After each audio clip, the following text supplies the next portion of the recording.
Ajoute dans ta vie de prière le manteau d'intercesseur. Pourquoi je dis ta vie de prière? C'est parce que je crois que tu es un homme, tu es une femme de prière. Amen. Je veux qu'on soit ensemble, il ne faut pas qu'on se distrait. C'est très important. Je dis, ajoute à ta vie de prière le manteau d'intercesseur. Parce que se limiter juste au domaine de la prière, c'est pas très bon. Il faut aller au-delà de la prière. Quand on posera la question, ou on va poser la question à quelqu'un de savoir que signifie la prière, que veut dire prier, chacun aura sa signification. D'autres vont dire c'est parler à Dieu, c'est invoquer Dieu, c'est présenter à Dieu ses problèmes, etc. Ce qui n'est pas faux. Mais il faut savoir une chose. Prier n'est pas seulement parler à Dieu. Prier n'est pas seulement demander des choses à Dieu. Prier, c'est de communier avec Dieu. Prier, c'est de communier avec Dieu. C'est-à-dire la communion. Alléluia. Prier, c'est communier avec Dieu. Ce n'est pas seulement communiquer avec Dieu, mais c'est d'avoir des moments d'intimité avec Dieu. C'est pourquoi, si prier, c'est communier avec Dieu, nous devons prendre au sérieux nos moments de prière. Alléluia. Nous devons avoir un regard particulier, spécial quand nous devons prier. Nous devons éviter la distraction quand nous devons prier. C'est pourquoi Jésus pouvait dire, quand tu pries, entre dans ta chambre. Pourquoi la chambre? Parce que c'est le lieu secret. C'est le lieu où il n'y a pas du désordre. Parce que Deus non est in commotionis. Dieu n'est pas là où il y a le bruit. Parce que quand nous voulons Dieu, ou nous attendons Dieu là où il y a tellement du tohu-bohu, non, Dieu n'y est pas. Dieu voudrait nous rencontrer dans un moment d'intimité.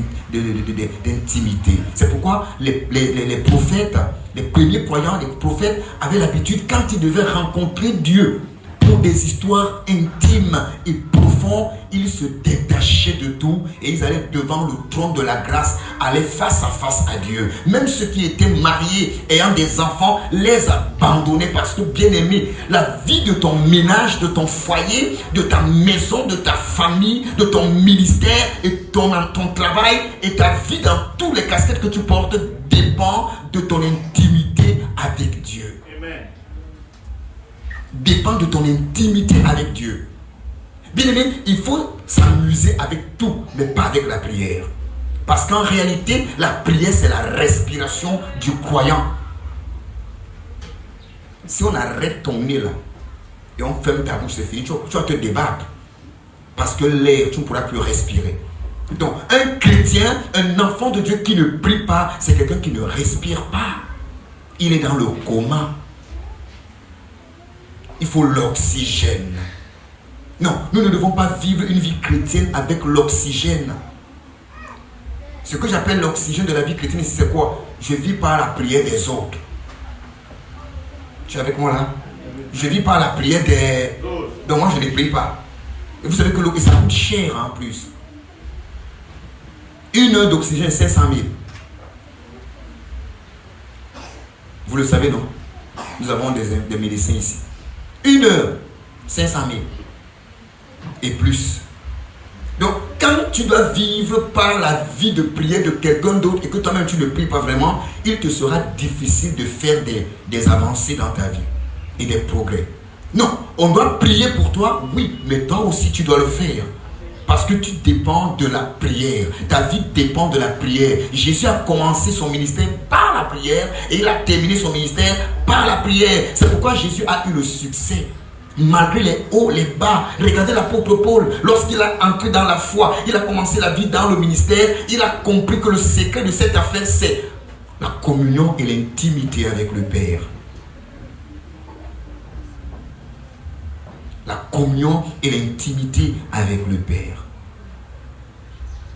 Et il a réussi le ministère par une vie de prière. Lire la Bible, Méditer la parole, elle est importante parce que c'est par la lecture et par la méditation qu'on connaît la volonté de Dieu, qu'on connaît Dieu. On a de la connaissance. Mais quand tu as de la connaissance sans une vie de respiration, ça ne sert absolument à rien. C'est ça la prière. Mais on va s'attarder ce matin sur un point, l'intercession. La prière est un temps ou un moment de communion avec Dieu. Tandis que l'intercession est un temps ou un moment qu'on prend pour plaider pour le cas de. Intercéder, c'est le temps ou le moment qu'on prend pour intercéder pour. Pour intercéder pour. Vous allez remarquer ce matin que quand on est intercesseur et quand on intercède, on a plus de résultats que quand on prie. Tu comprends quelque chose? Écoute-moi bien. Pourquoi? Vous allez voir le secret. Vous savez, Jacques a dit, vous priez, vous demandez, vous priez, mais vous n'obtenez pas. Pourquoi? Parce que vous demandez comment? Mal. Vous voyez, une vie de prière est parfois animée par de la convoitise, par l'égoïsme. On vient devant Dieu pour nos problèmes.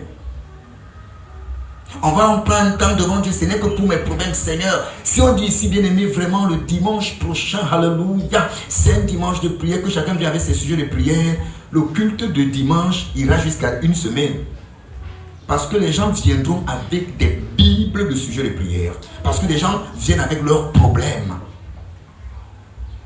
Et là, Dieu n'exauce pas. Parce qu'il voit dans cela quoi? L'égoïsme. Tu n'as que le regard sur tes propres intérêts. Mais pourtant, quand tu te donnes à une vie d'intercession, tu attires l'attention de Dieu. Intercéder, c'est le temps ou le moment qu'on prend pour plaider pour le cas de quelqu'un.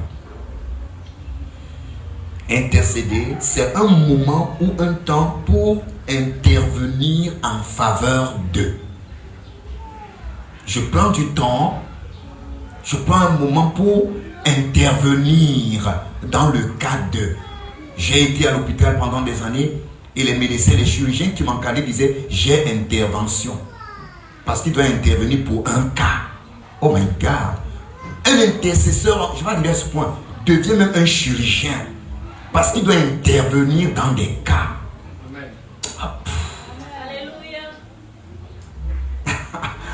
Les intercesseurs sont plus bénis que les prieurs. Amen. Que Dieu bénisse. Nous avons dans la Bible, dans l'Ancienne Alliance, comme dans la Nouvelle Alliance, ou la Nouvelle Alliance, autant pour moi, l'Ancien Testament comme dans le Nouveau Testament, et même dans notre ère, les exemples des hommes et des femmes qui n'ont pas seulement prié, qui ne sont pas limités juste à une vie de prière, mais qui sont allés à une autre dimension de la prière qu'on appelle l'intercession. Nous avons par exemple Abraham, nous avons Moïse et plusieurs autres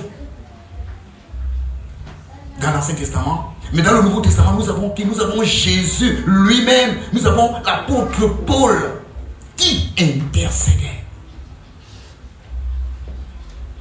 Il y en a plusieurs témoins. Bien aimé, un intercesseur ne se donne pas à la distraction.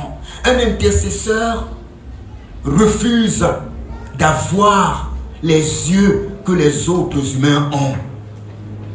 Un intercesseur ne voit pas des choses comme les autres les voient.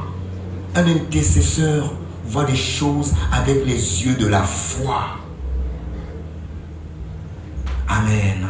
Ce matin, à la méditation, j'ai parlé de quelque chose. Je disais, j'insistais sur 2 points. Savoir marcher avec une canne, la canne de la parole. La majorité des personnes qui ont des cannes, des béquilles, sont des handicapés. Mais on n'a pas besoin d'être un handicapé pour avoir une canne. Tout être humain devrait avoir une canne. Pas parce que... D'ailleurs, même il y a des gens qui ont des cannes de galanterie, non? Hein? Ils ont un problème physique, mais ils ont ça. Un chrétien doit avoir sa canne. Une canne de la parole. Parce que nous devons marcher par la parole. quand tu as la parole. Alléluia. C'est elle qui t'ouvre les portes parce que Dieu a tout créé par la parole. Écoutez bien. N'est-ce pas qu'on dit que Dieu a pris de la boue pour façonner l'homme à son image? Mais en vérité, non. Ça a commencé par une parole. Dieu a dit quoi? Faisons l'homme à notre image, selon notre ressemblance. C'est pas ce qu'il a dit? Faisons. Amen. Donc, avant de passer à l'acte, avant que la main de Dieu entre dans l'action, c'est le verbe de Dieu qui s'est conjugué. Donc, un intercesseur doit avoir la parole comme pour canne et avoir l'onction de la foi. Car la foi fait quoi? Elle éteint toutes les flèches enflammées du malin, de l'ennemi. Donc, un intercesseur, c'est quelqu'un qui n'a plus les yeux, qui ne voit plus comme les autres, qui n'entend plus comme les autres. Lui, il voit les choses différemment. Vous savez pourquoi? Parce que regardez, quand un médecin fait un diagnostic dans une consultation et détecte ta maladie, en vérité, là, il commence à sourire. Pourquoi est-ce qu'il sourit? Parce qu'il sait que la solution est déjà là. Ta guérison est là. Mais quand un médecin ne trouve pas le problème qui te dérange, il n'est pas en paix. Vous voyez comment le téléphone passe? Allô? Est-ce que tu es au bureau, s'il te plaît? Viens un peu me retrouver ici. J'ai un cas là. Je ne comprends pas. Il va tendre la main à plusieurs de ses collègues parce que quoi? Le cas, je ne retrouve pas le problème. Aidez-moi. Mais dès qu'il trouve la chose, ils sont calmes. Bien aimé, quand tu perçois quelque chose, qui soit bonne ou mauvaise, repose-toi, parce que la solution est là.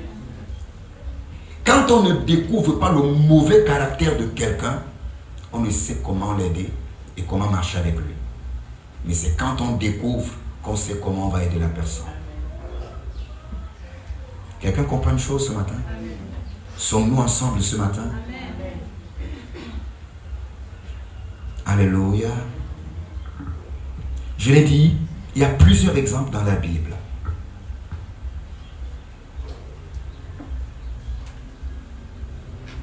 Permettez-moi de lire un texte. Je vais lire pour nous dans Genèse. Je vais prendre l'exemple d'Abraham. L'exemple d'Abraham dans Genèse chapitre 18, à partir du verset 16. Ou alors quelqu'un veut lire Genèse 18. Genèse chapitre 18, à partir du verset 16. Genèse 18.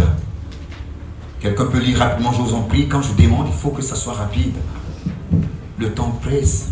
Genèse 18, à partir du verset 16, nous dit. Vas-y, pas à pas pour qu'on comprenne.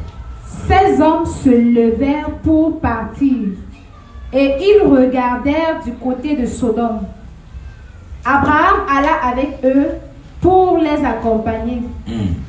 Alors l'Éternel dit: cacherai-je à Abraham ce que je vais faire? Abraham deviendra certainement une nation grande et puissante. Et en lui seront bénies toutes les nations de la terre. Car je l'ai choisi, afin qu'il ordonne à ses fils et à sa maison, après lui, de garder la voie de l'Éternel en pratiquant la droiture et la justice. Et qu'ainsi l'Éternel accompagne en faveur d'Abraham les promesses qu'il lui a faites. Et l'Éternel dit: le cri contre Sodome et Gomorrhe s'est accru, et leur péché est énorme. C'est pourquoi je vais descendre et je verrai s'ils ont agi entièrement selon le bruit venu jusqu'à moi. Et si cela n'est pas, je le saurai. Les hommes s'éloignèrent et allèrent vers Sodome. Mais Abraham se tint encore en présence de l'Éternel. Abraham s'approcha et dit: feras-tu aussi périr le juste avec le méchant? Peut-être y a-t-il 50 justes au milieu de la ville. Les feras-tu périr aussi? Et ne pardonneras-tu pas à la ville à cause des 50 justes qui sont au milieu d'elle? Faire mourir le juste avec le méchant, en sorte qu'il en soit du juste comme du méchant. Loin de toi cette manière d'agir. Loin de toi. Celui qui juge toute la terre n'exercera-t-il pas la justice? Et l'Éternel dit, si je trouve dans Sodome 50 justes au milieu de la ville, je pardonnerai à toute la ville, à cause d'eux. Abraham reprit et dit, voici, j'ai osé parler au Seigneur, moi qui ne suis que poudre et cendre. Peut-être des 50 justes en manquerait-il 5? Pour 5, détruiras-tu toute la ville? Et l'Éternel dit, je ne la détruirai point si je trouve 55 justes. Si j'y trouve 45 justes. Abraham continua de lui parler et il dit, peut-être s'y trouvera-t-il 40 justes. Et l'Éternel dit, je ne ferai rien à cause de ces 40. Abraham dit, que le Seigneur ne s'irrite point, et je parlerai, peut-être s'y trouvera-t-il 30 justes. Et l'Éternel dit, je ne ferai rien si j'y trouve 30 justes. Abraham dit, voici, j'ai osé parler au Seigneur. Peut-être s'y trouvera-t-il 20 justes. Et l'Éternel dit, je ne la détruirai point à cause de ces 20. Abraham dit, que le Seigneur ne s'irrite point, et je ne parlerai plus que cette fois. Peut-être s'y trouvera-t-il 10 justes. Et l'Éternel dit, je ne la détruirai point à cause de ces 10 justes. L'Éternel s'en alla lorsqu'il eut achevé de parler à Abraham. Et Abraham retourna dans sa demeure. Amen. Amen. Amen. Ici, nous voyons Abraham qui a reçu chez lui 3 visiteurs. D'abord, Abraham était quelqu'un non seulement choisi par Dieu, mais quelqu'un qui était hospitalier. Abraham reçoit 3 personnes. Bien aimé, c'est pourquoi la Bible dit que nous ne savons pas qui est-ce qui vient chez nous. C'est vrai qu'il y a beaucoup de déguisements, des faux frères, des fausses sœurs, des fausses personnes qui n'ont rien à voir avec le salut, qui se déguisent et qui profitent de cette position de chrétien serviteur pour venir nous anarquer, frapper dans nos maisons. Mais vous savez une chose, qu'on ne vous trompe pas. Si vous êtes sincère et vrai dans votre hospitalité, dans votre amour pour Dieu, et vous êtes victime de l'abus d'une personne, Dieu vous vengera. Amen. Parce que, on ne mange pas la chose d'un enfant de Dieu gratuit. N'abuse jamais d'un enfant de Dieu. Alléluia. Il peut arriver qu'on s'offense d'une manière ou d'une autre, mais que cela soit comment, d'une manière, comment vous dites souvent ça chez vous en français, par inadvertance, par omission. C'est-à-dire, c'est arrivé, mais pas que j'ai prémédité. Non, quand tu prémédites, là, tu touches Dieu. Amen. Alors, Abraham reçoit donc des invités. Il les voit comme tous les autres hommes, mais leur attitude chez lui était particulière. Quelque chose. Abraham a découvert que non, ils étaient des hommes, mais pas comme tout le monde. Ils sont particuliers. Ces hommes sont particuliers. Abraham les a reçus, a donné à manger, nous connaissons bien l'histoire. Ils ont mangé, ils ont bu. Et voilà. Ces hommes se levèrent pour partir. Ils le regardèrent du côté de Sodome. Abraham alla avec eux pour les accompagner. Et alors l'Éternel dit. On dit que qui était avec Abraham? Les hommes. Et maintenant, la Bible vient ouvrir la vérité. C'était qui? L'Éternel. L'Éternel dit, cacherai-je à Abraham ce que je vais faire? Et la Bible dit quoi? Que rien ne peut arriver dans la nation, dans la ville, sans que Dieu ne révèle la chose à qui? À ses serviteurs, les prophètes. On n'a pas besoin d'avoir l'onction dit prophète X ou prophétesse telle pour que Dieu se révèle. Non, quand tu es une femme qui intercède, Dieu ne te cachera plus rien. Dieu te révélera beaucoup de choses. Alléluia. Bien aimé, le but que Dieu a mis dans mon cœur pour ce message, c'est que nous serons des dangereux, même dans notre lieu de service. même dans notre lieu de service. Quand tu arrives, des choses ont été faites à ton absence avant que tu ne viennes. Il y a l'un de tes collègues ou l'une de tes collègues est resté au bureau trop tard, a fait un simagri, des grigris, de la sorcellerie sur ta chaise, sur ton bureau. Toi, tu es parti naïvement, mais parce que tu es un homme d'intercession, un homme de prière, une femme de prière, Dieu te dit, regarde ce qu'on a fait. Prononce simplement une parole, ou alors fais ceci. Quand tu arrives, tu poses l'action prophétique que Dieu t'a révélé de poser. Et la personne qui a mis sur pied un plan machiavélique contre toi devient abasourdie, pétrifiée. Pourquoi? Parce que son intention n'a pas abouti, car ton Dieu t'a révélé ce qui était prévu. Amen. Il y a des gens, tu es toi naïf, mais il y a de l'eau consacrée à Satan. Il y a des poudres mystiques qui sont versées sur le seuil de ta maison, la porte de ta maison. Mais quand tu es un homme, une femme de prière et que tu as cette relation avec Dieu intime et constante, Dieu te révèle, écoute, quelque chose a été fait à l'entrée de ta maison. Avant donc d'y entrer, voilà ce que tu dois poser comme acte. L'eau de Jéricho était amère. L'eau de Jéricho était amère, n'était pas buvable. Non seulement causait des problèmes de santé, mais empêchait à la terre de cette ville de germer. Dieu a dit à son serviteur Élisée, un acte prophétique, va à l'amont de la source, prends un plat neuf avec du sel et verse du sel et assainis l'eau. Aujourd'hui c'est devenu l'eau bénie. Tout le monde verse le sel. Partout. On verse le sel dans la maison et tout. Non, ce n'était pas une pratique. C'était une action prophétique en vue d'une scène ou d'une situation.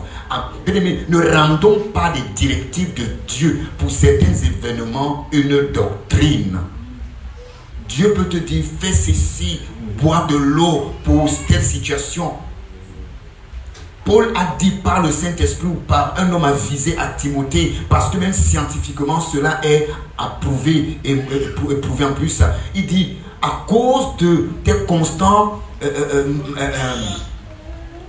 problèmes gastriques, ne continue pas seulement. Il dit bien ne continue pas seulement, parce que ça veut dire que Timothée ne buvait que de l'eau. Parce qu'il respectait le principe de consacrer à Dieu. Mais fais aussi usage d'un peu de vin. Fais aussi usage. Donc en ce moment, le vin devient quoi? Un médicament. D'autres disent, alléluia, il faut boire. Tu vas voir, pendant un temps, maintenant c'est le temps de boire. Il y a une église en Côte d'Ivoire, on guérit les gens avec la bière. Toi-même, tu es sous. Non, laissez ça. Non, ne faisons pas des directives de Dieu sur un fait, une doctrine. Cacherai-je à mon ami ce que je vais faire? Non. Dieu lui a révélé. Que tu sais.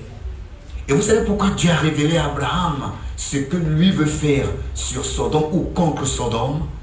En vérité, Dieu n'était pas inconscient que le neveu d'Abraham était à Sodome.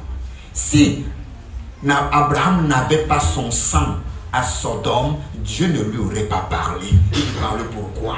Quel rapport y a-t-il entre Christ et Bélial?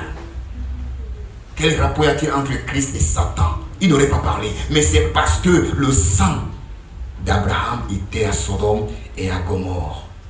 Et Dieu dit à Abraham, voilà ce que j'envisage faire contre ces deux villes. Dieu était en train de réveiller l'esprit d'Abraham sur la situation de son neveu. Mais non seulement ce n'était pas son neveu seul, c'était son neveu, son épouse et ses enfants. Alléluia. Et là, Dieu voulait encore voir dans la vie d'Abraham si vraiment cet homme a véritablement de l'amour. Quand on te demande de prier pour quelqu'un, ce n'est pas un fardeau qu'on te donne. Quand Dieu te révèle et te fait voir la nudité, le défaut, la faiblesse de ton frère ou de ta soeur, ce n'est pas pour aller sonner de la trompette, aller payer une tranche d'antenne dans une chaîne de la place, je ne vais pas citer des noms. Ce n'est pas pour aller prendre une tranche d'antenne, pour aller faire une émission spéciale, exposition en vente de la nudité de X. Dieu te le révèle parce que Dieu veut voir s'il y a de l'amour dans ton cœur. Et la Bible dit quoi? Lorsque Dieu a révélé à Abraham, à l'instant, cela a réveillé quelque chose. À l'instant, Abraham s'est mis à faire quelque chose. Abraham ne plaidait pas.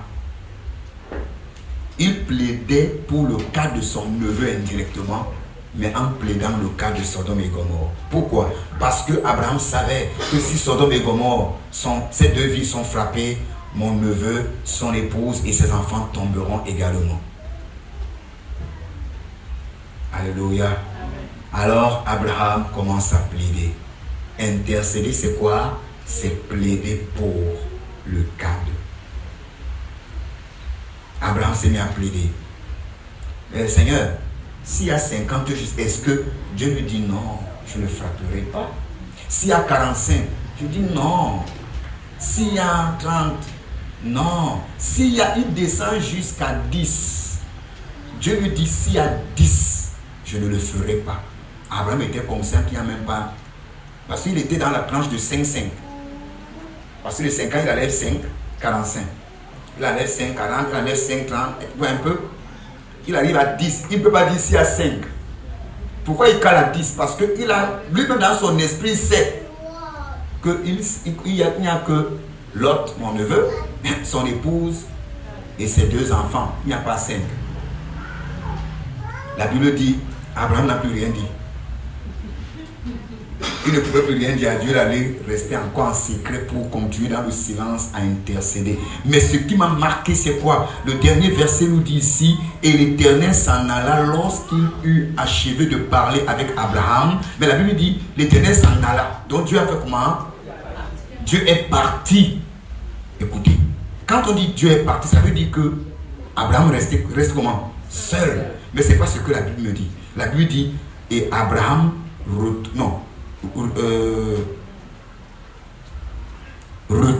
et Abraham retourna dans sa demeure. Pourquoi? C'est pas fini. J'ai pas fini de plaider. Tu es parti, mais je ne te laisserai pas. Ça doit changer. Mon neveu ne doit pas tomber sur ce coup. Je n'accepte pas. Lorsque Dieu devait frapper les Égyptiens au temps que les Hébreux étaient en esclavage là-bas, les Égyptiens, Dieu a dit, frappera toute l'Égypte. Et Goshen était en Égypte.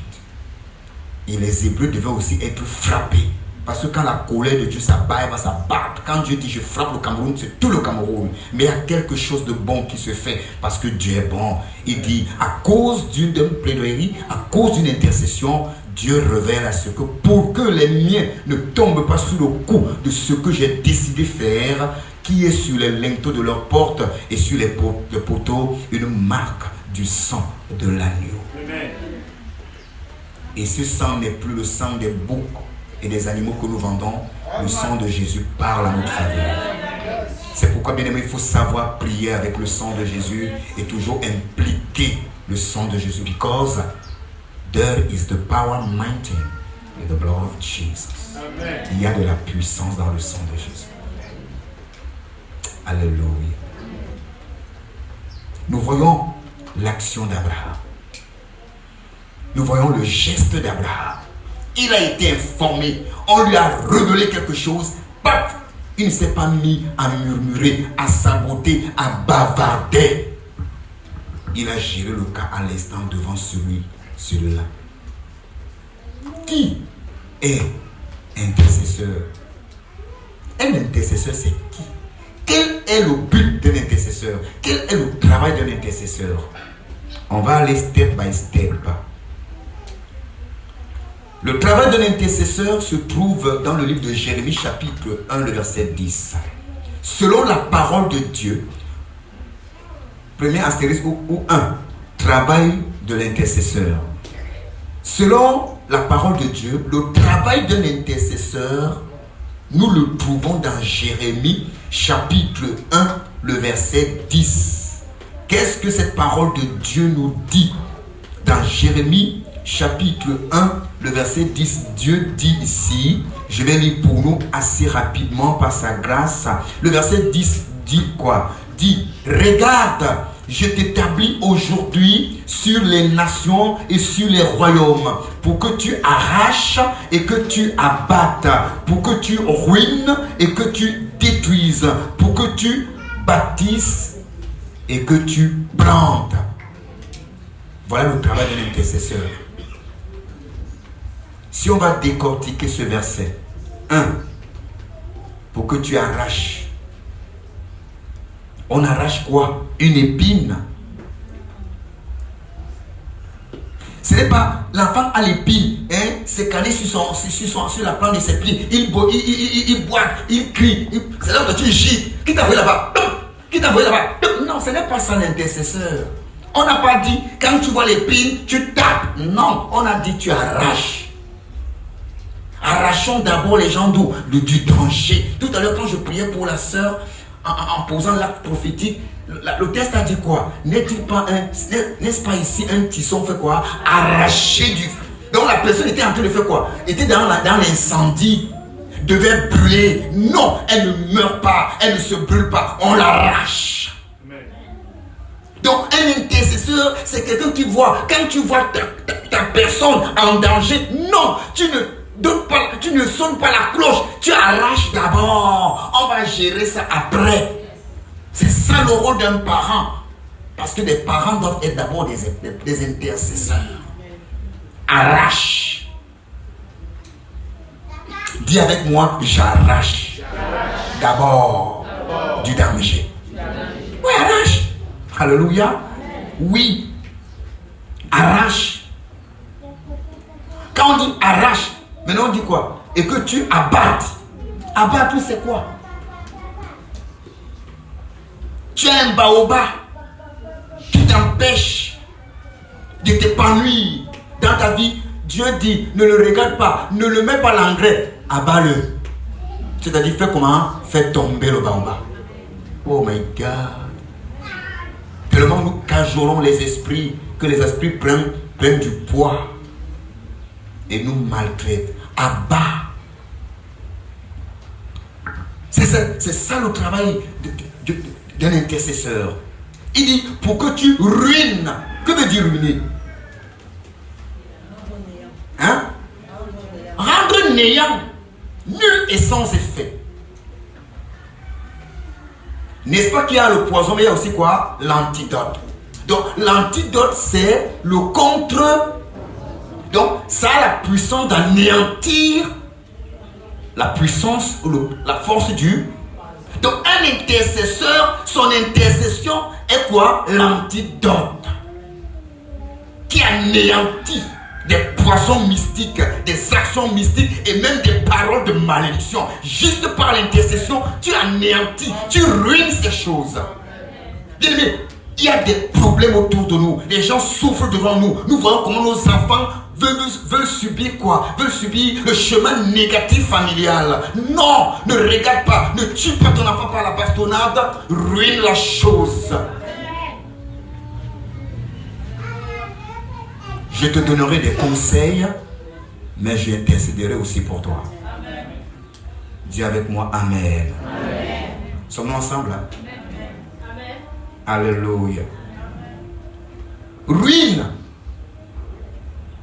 Il dit et détruit. Détruit. Nous connaissons bien le mot détruire. Détruit.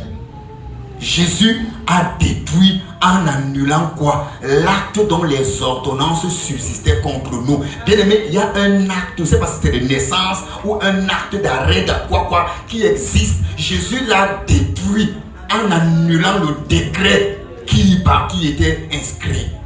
L'intercession fait quoi? Détruit ces choses. Mais à la fin, qu'est-ce qu'il dit comme travail? Il dit après avoir détruit, il faut bâtir et il faut planter. Après avoir enlevé ce qui est mauvais, il faut prophétiser. Oh, quelqu'un comprend quelque chose? Écoute bien. Tu as un cas devant toi. Tu n'as pas d'abord déraciné les lieux. Tu viens déposer la bonne sémence, ça ne produira pas.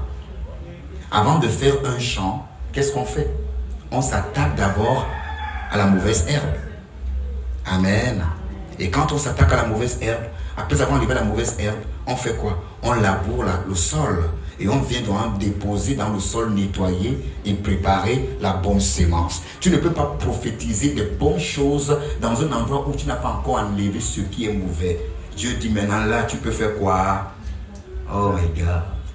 Bâtir, c'est dresser, c'est redresser, c'est construire. Et on construit la vie de quelqu'un avec quoi? La parole, les conseils. Et on sème quoi? La prophétie. On sème quoi? La parole. On sème quoi? Des bonnes paroles. Quand une maman avait dit à un enfant, c'est joli bien langue, hein, Mokimbondo, la tête comme la noix de coco. Chaque fois c'était son insulte, la tête comme la noix de coco. Cet enfant est tombé un jour, la tête là s'est cassée. Parce qu'en réalité, la noix de coco fait comment? Aller à Boumyébé, à aider quand on va. Ça fait comment? La maman a prophétisé que sa tête est comment? Et ça devait se casser un jour. On est ensemble là? Qu'est-ce qui sort de ta bouche? Qu'est-ce qui sort de ta bouche? C'est ça le travail d'un intercesseur. Donc si tu dis je suis intercesseur, Dieu veut voir le verset 10 de Jérémie dans ta façon de fonctionner. Dans ta façon de faire des choses. Alléluia. Et l'intercesseur, non seulement après avoir eu un travail, après avoir eu son travail, doit avoir la vision. En quelque sorte, quand nous sommes appelés dans l'œuvre de Dieu, Dieu nous donne quoi? L'appel, c'est un travail. Mais maintenant, un travail pour faire quoi? Il te donne quoi? La vision. La vision d'un intercesseur n'est pas limitée. La vision d'un intercesseur est la multitude. C'est pourquoi dans Isaïe 54, il dit « Élargis tes cordages ». Donc, l'intercession, regardez, si les Juifs d'aujourd'hui sont, malgré ce qu'on est, ils sont, vivent des grâces, c'est parce que Abraham, cela vient depuis la sémence et l'intercession d'Abraham. Parce que Dieu a dit, les enfants de tes enfants et les enfants de tes enfants, des générations jusqu'à 1000 générations. Dieu dit que ceux qui le craignent, ceux qui l'honorent, non seulement eux-mêmes ils sont bénis, mais Dieu les bénit jusqu'à 1000 générations. Mais ceux qui déshonorent Dieu, ceux qui méprisent Dieu, ils sont maudits jusqu'à la 4e génération. Dieu a préféré, Dieu n'est pas méchant. Dieu ne nous traite pas selon nos iniquités, selon nos péchés. Dieu arrête la colère à un moment. C'est pourquoi quelque part il est dit dans le psaume, la colère de Dieu ne dure qu'un instant, mais sa bonté tout le temps. Le soir arrivent les pleurs, mais le matin quoi? Le bonheur. Alléluia. Dieu votre famille est une famille maudite par Dieu. Tu as appris cela, oui. Ok, arrête-toi. Renseigne-toi. Je suis la 40e génération. Tu verras que tu es la 5e. Alors la malédiction est finie depuis la 4e. Que cela soit ta grâce. Alléluia.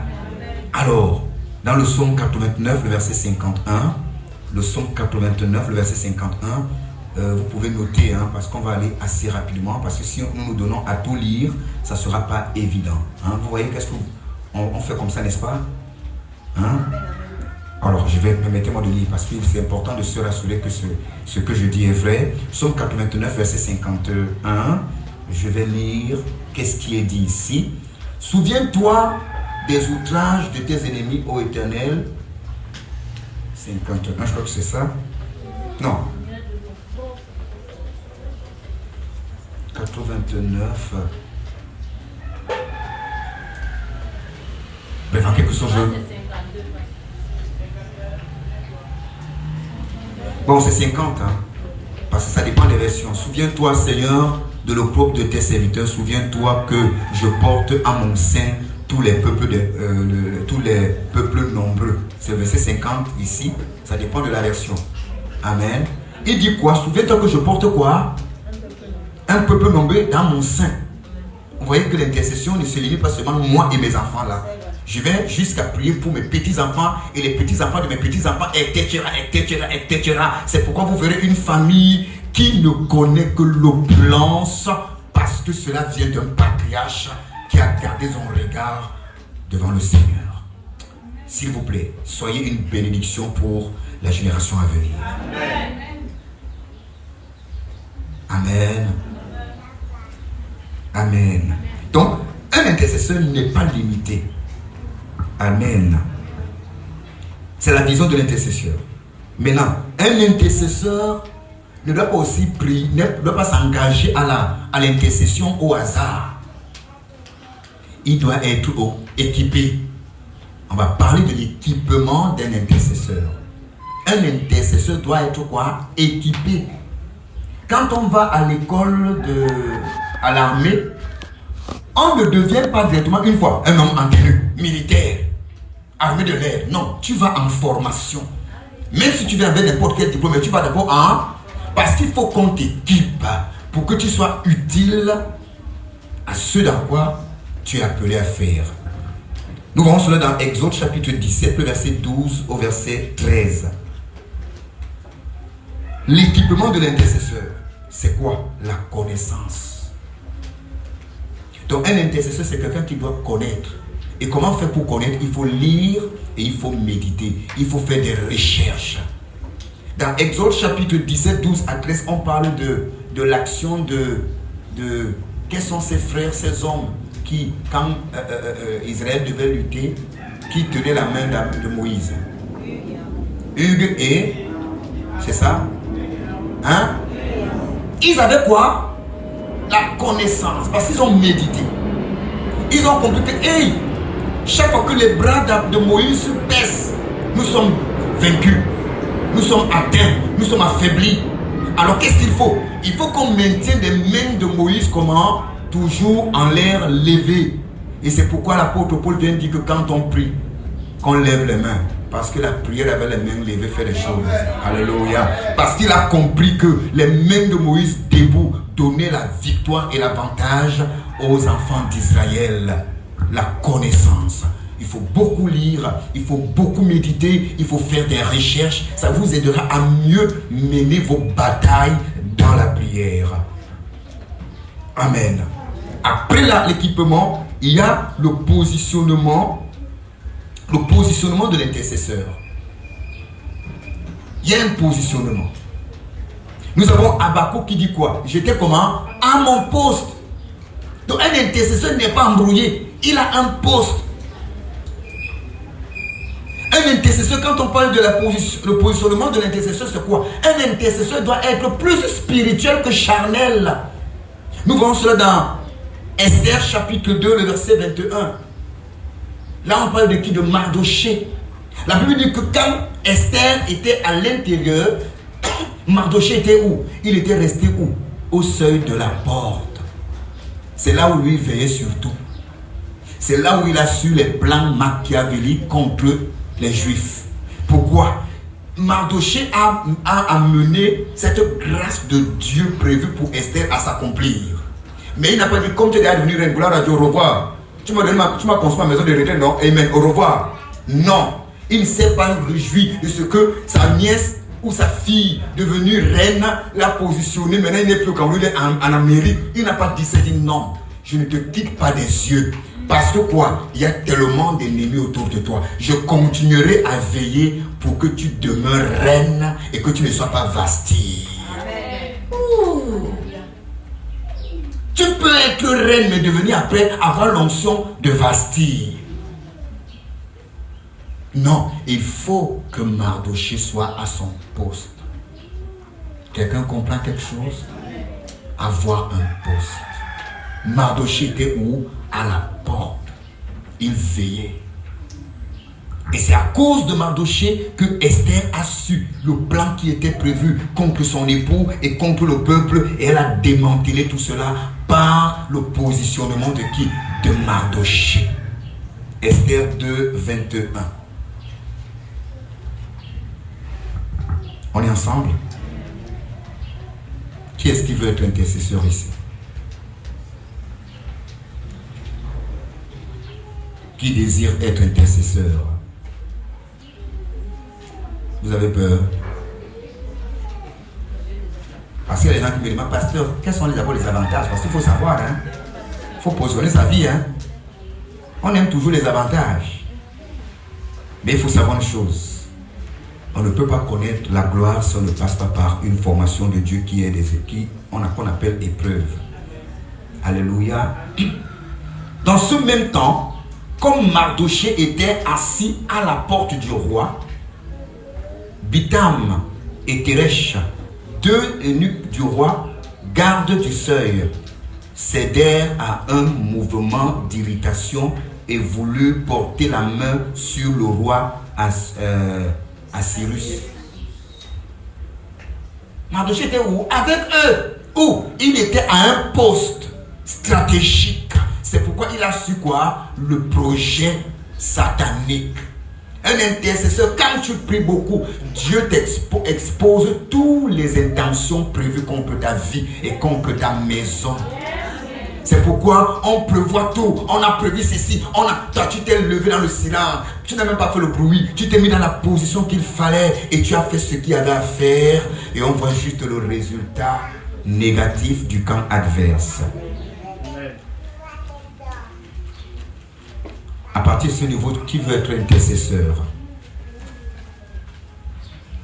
Parce que quel genre d'intercesseur veux-tu être? Un intercesseur somnoleur. Parce qu'il y a des gens qui disent, c'est mon heure de prière. Tu sais que c'est dans le groupe d'intercession, non?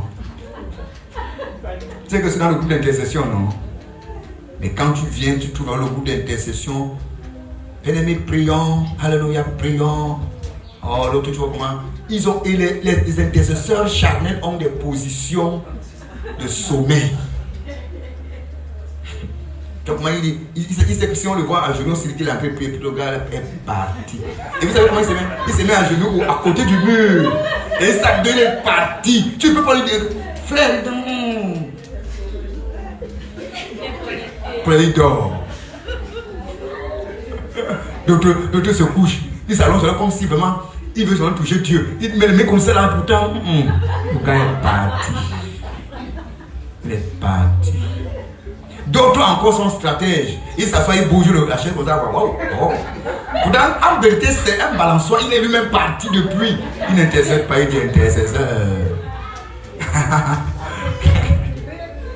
Intercesseur. Quel intercesseur? Tais-toi. Tais-toi vite. Dormeur. Vous savez, un intercesseur est quelqu'un qui n'a plus seulement des heures de prière, mais qui devient l'autel de prière. Amen. Alléluia. Alors, pendant que tu veux être un intercesseur, que je voudrais que tu en sois un ou une, on va parler des qualités d'un intercesseur. Des qualités d'un intercesseur. Est-ce qu'on a d'abord compris l'intercession, le travail, le rôle que tu auras, le bien d'un intercesseur? Maintenant, on va donc parler des qualités d'un intercesseur.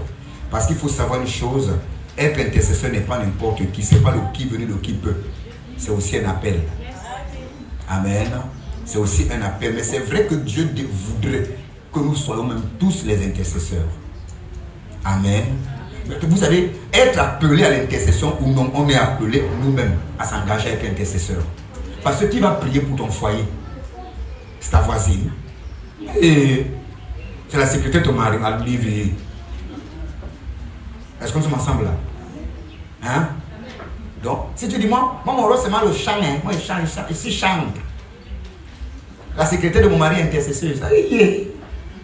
Seigneur, comme sa femme est distraite, papa, je le prends. Je le prends. Mais tu as dit qu'elle intercède. Je le prends, Seigneur. Je le prends, Seigneur. Et tu te tournes qu'un jour, il tourne seulement le volant autrement. Je le prends. Non. Même si tu n'es pas appelé à l'intercession, frère ou ma soeur, que tu le veux ou pas, tu dois être intercesseur. Parce que personne ne prendra soin de ton ménage, de ton foyer, de ton projet, de tes enfants comme toi-même. personne ne sera un père ou une mère pour tes enfants. Alors tu dois être intercesseur. Moi je balance la main pour dire je le serai. Et je réponds à être un intercesseur. Alléluia. Alléluia. Oui frère. Avant de confier des tâches aux personnes, je suis d'abord moi-même le premier veilleur. Les qualités d'un intercesseur. Ça c'est grand combien? Grand 1 peut-être comme ça. À grand 2. Vous êtes sûr que c'est grand 2? Non, le travail d'un intercesseur, on a cité juste les différentes étapes. Maintenant, on parle maintenant de l'autre. Ça, c'est le grand 1. Ok, ça dépend de vous. Grand 1, petit 1. Une personne, un intercesseur est une personne qui évite de beaucoup parler. J'ai vu quand quelqu'un dit ça, c'est alors moi ici, oh, je ne peux pas être intercesseur. Oh. Un intercesseur est quelqu'un qui évite de beaucoup parler. De beaucoup parler. Ce n'est pas le genre que la personne t'appelle au téléphone ou tu te fais la personne gère elle avec toi, elle gère d'autres dossiers. Ça, c'est quel genre d'appel ça? La Bible dit ici, dans Proverbe chapitre 10, le verset 19, celui qui parle beaucoup ne manque pas de péché, mais celui qui retient ses lèvres est un homme prudent. Comme qualité d'un intercesseur, c'est quelqu'un qui n'est pas bavard. Ce n'est pas un perroquet. Il ne parle pas beaucoup. Amen. Est-ce que nous sommes ensemble? Vous dites Amen. Amen. Amen. Amen. Regardez quelque chose.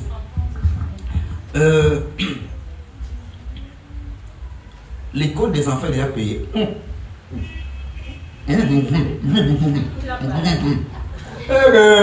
Donc tu ne réponds plus aux questions. Tu es intéressant. Non, c'est pas là. Réponds à la question. Est-ce que tu as préparé aujourd'hui? Ne parle pas beaucoup. Non. Réponds, tu as préparé. Non. Ça veut dire quoi? Quelqu'un qui bavarde. Un intercesseur doit savoir tenir sa langue. Ne répond pas à tout. Ne se mêle pas à tout. C'est pourquoi tu ne peux pas être intercesseur et avoir le don démoniaque du commérage. Tu ne peux pas être intercesseur et avoir le don démoniaque du commérage.